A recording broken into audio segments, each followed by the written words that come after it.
Hey guys, it's Mandy here with my water update. This is week number 3, and this is how I'm feeling. If you watch Bob's Burgers, you know Tina. I'm feeling, oh my god, do I really have to drink more water? Okay, so it's like 6 o'clock in the evening, and this is as far as I am because I am sick of water. I'm sick of it. I want to drink other things besides water, but I'm still drinking it, and I'm going to be going to the gym soon, so most of this will be gone at the gym, and then I'll finish off the rest of it. But let me tell you, almost every day I've finished my water. I have, because I've made this a goal, and I'm going to stick to it. But some nights I may get down to here and at like midnight and not finish it. And you may think this is not much water, but at this point this is like 2 bottles of water just in this little bit. So you understand how much water is in a gallon. If I get to that point, I try to chug down as much of it as I can before going to bed. But, you know, we don't want to be getting up 3 or 4 times a night to go to the bathroom because we're chugging half a gallon of water at midnight. Now, if I drank more steadily throughout the day, which most days I do, most days I'm on the ball and I'm doing it, but it gets difficult because you don't want to carry this jug around with you all the time, everywhere you go, and it's hard to think, oh my god, am I drinking the water? I need to take another drink, take another drink, take another drink. It's like I'm a wateraholic. It's crazy. And every time I post something on Facebook about my water challenge, I get people warning me of the dangers of drinking this much water. Most of those are unfounded unless you have an issue with sodium.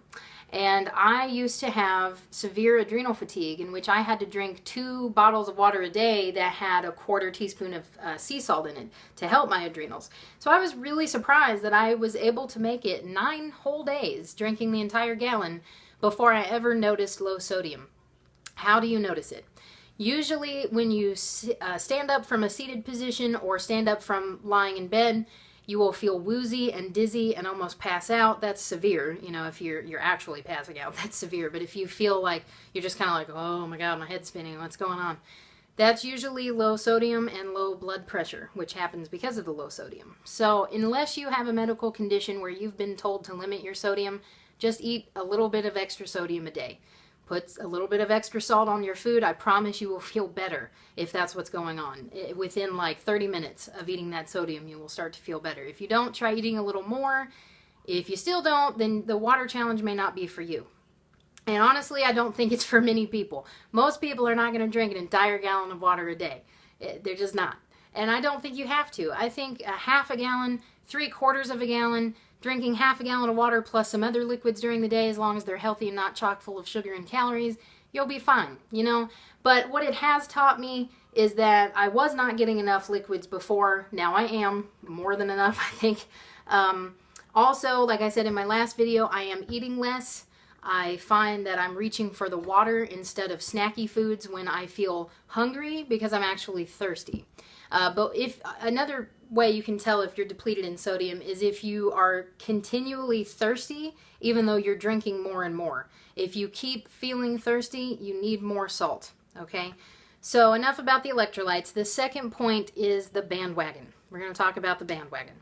So this past weekend, I was in Atlanta. I took a mini vacation, and I didn't want to carry my jug around with me everywhere. Now, a way I can solve that is to get maybe like a half-gallon water bottle, which they do make, and carry that around, or carry around several water bottles that would equal the gallon.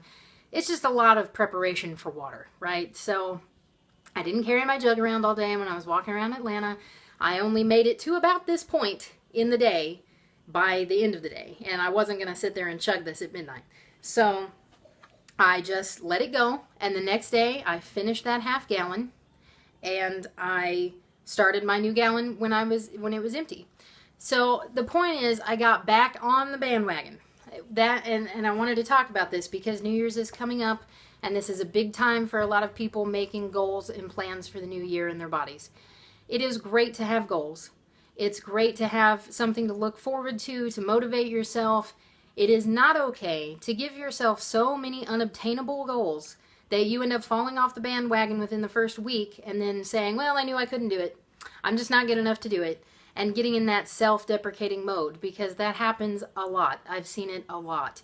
And that's what personal trainers can do for you, is set you up with realistic goals, teach you how to obtain those goals in the right amount of time, in a reasonable amount of time, and to not overshoot your goals right off the bat. That's going to make you feel like you're just not good enough to do it, because you are and you can, but you have to do it little by little.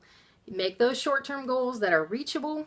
You know, if it's losing 5 pounds in 6 weeks, whatever, make that long-term goal, stick it out there, have it out there for later. I want to wear a size 8, I want to get back into my jeans from this time period, whatever. Those are fine goals to have, but they need to be long-term goals, not your only goal. If that's your only goal going into losing weight or getting in shape and fitness and health, then you're most likely going to fall off that wagon at some point, because that is a far-reaching goal that you're not setting yourself up for right in the beginning, and that's what we can do for you. So the water challenge, I have 1 week left. I do plan to stick with it, and after that I think I have another challenge in mind that I'm going to do, unless somebody comes up with a better one, which I would love. I would love for you guys to throw out your challenges to me, as long as I can read through them and know that it's something healthy for me, dealing with my issues, like I said, adrenal fatigue and thyroid issues, and also a couple exercises that I'm not allowed to do, push-ups and pull-ups. So as long as it's not push-ups or pull-ups, and I deem it healthy enough for me with my issues to do, I would love to do it. I love to have those challenges. So again, the water challenge is almost over, and next week I will come back with another video to sum that up and just let you know how it went. Thanks.